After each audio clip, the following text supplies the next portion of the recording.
so moving on to Autism and Asperger syndrome in children by Dr. Luke Beardon. Okay, so on page 15, Luke makes the interesting point that basing autism criteria on behaviour is an issue because, he argues, there is no such thing as an autistic behaviour.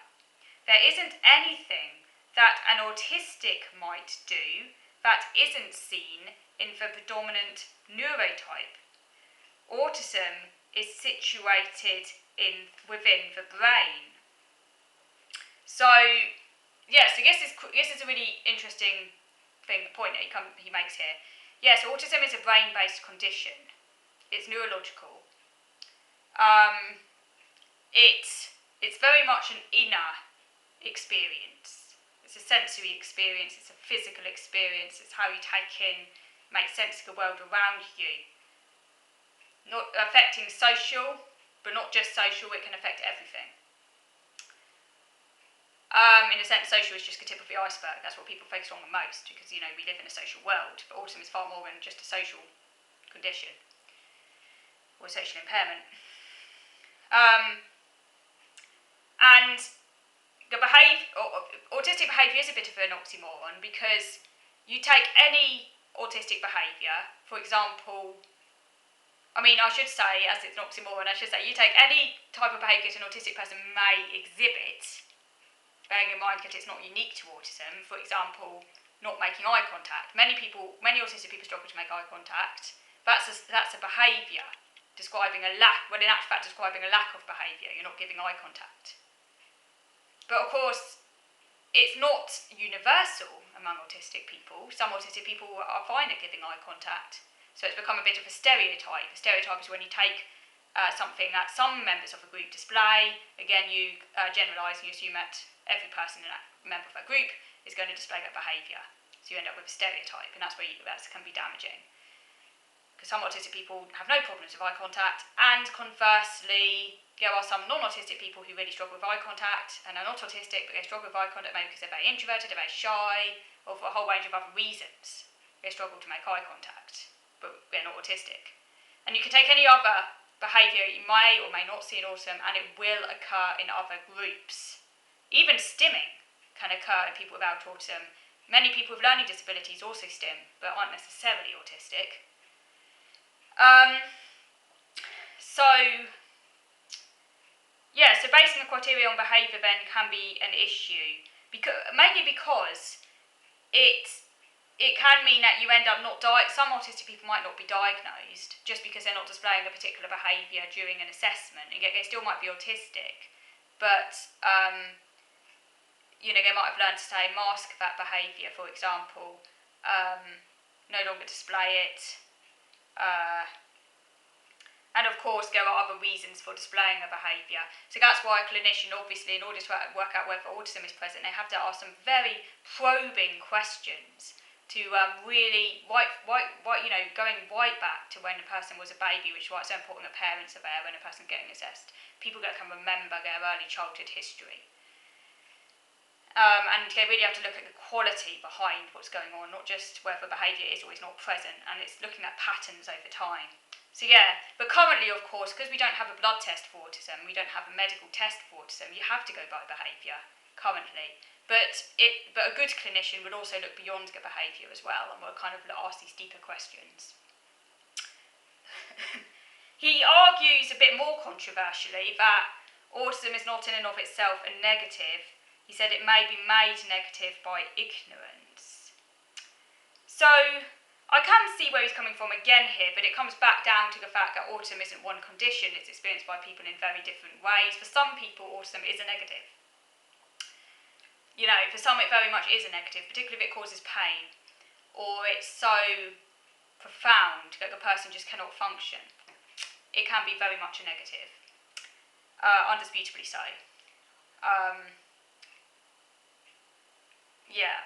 But it's not necessarily a negative. For some autistic people, particularly those who found to get niche or where the environment is really suited to their needs, it may not be experienced as a negative. It's a very personal thing, really.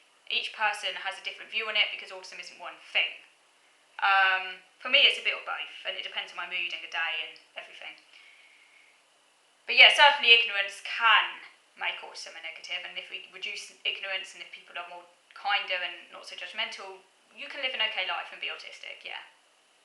It's not death sentence, he compares autism to left-handedness, which used to be seen as a negative.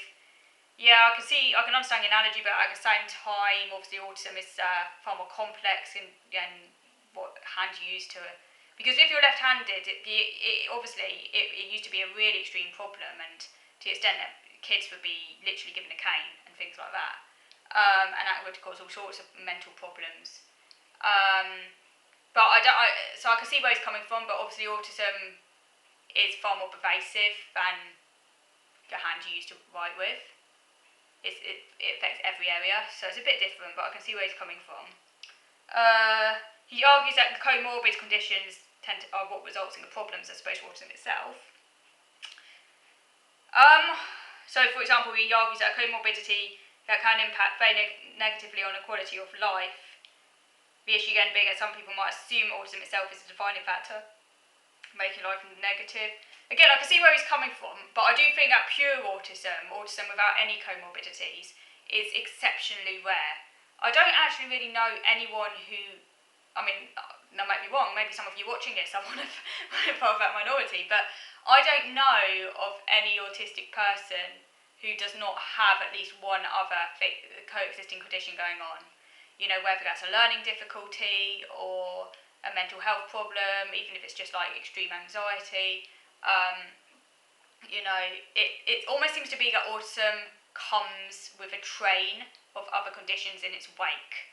I'm not sure why. Some of it might be the environment. You're put under a lot of stress. You're obviously going to be more vulnerable to mental health problems and things like that.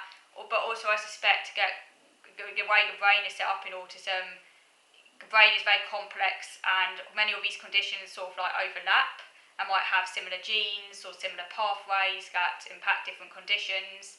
So you have this whole kind of soup of conditions in autism often. So can you really have pure autism? Autism it does not create other conditions, because autism itself often comes with things like problems with working memory, problems with executive functioning. That can impact learning. That can then result in other conditions like, I've got dyscalculia, for example. Some people might have dyslexia. Other people might ADHD. All these other things that often go hand in hand, or little bits and pieces of the conditions. There's often this whole kind of mixture of things. And it's hard to tell what condition is causing the most problems sometimes, because they all interact with one another. But it's interesting as a thought experiment to try and think, what would autism on its own look like without any other conditions? And that would include learning disabilities as well, by the way, which is often a very common coexisting condition.